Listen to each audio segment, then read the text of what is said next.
Judah and Israel were as numerous as the sand of the sea in multitude, eating and drinking and rejoicing. So Solomon reigned over all kingdoms from the river to the land of the Philistines, as far as the border of Egypt.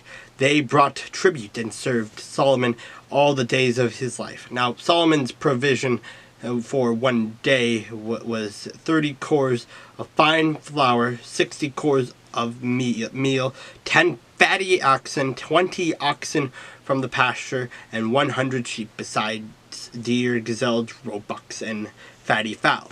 For he had dominion over all the region on this side of the river, from Tiphsah even to Gaza, namely over all the kings on this side of the river.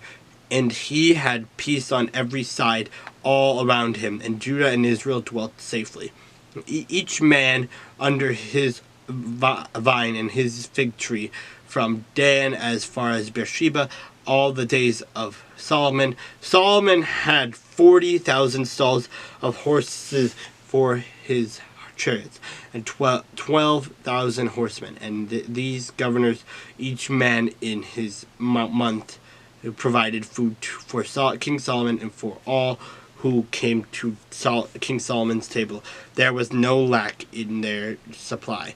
They also brought barley and straw to the proper place for the horses and steeds, each man according to his charge.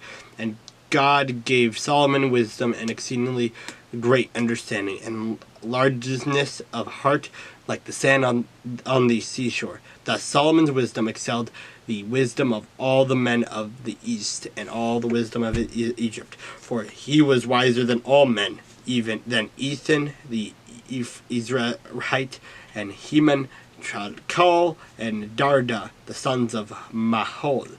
And his fame was in all the surrounding nations. He spoke 3,000 proverbs, and his songs were 1,005. Also he spoke of trees, from the cedar tree of Lebanon, even to the hyssop that springs out of the wall. He spoke also of animals, of birds, of creeping things, and of fish. The men of all nations, from all the kings of the earth, who had heard his wisdom, came to hear the wisdom of Solomon.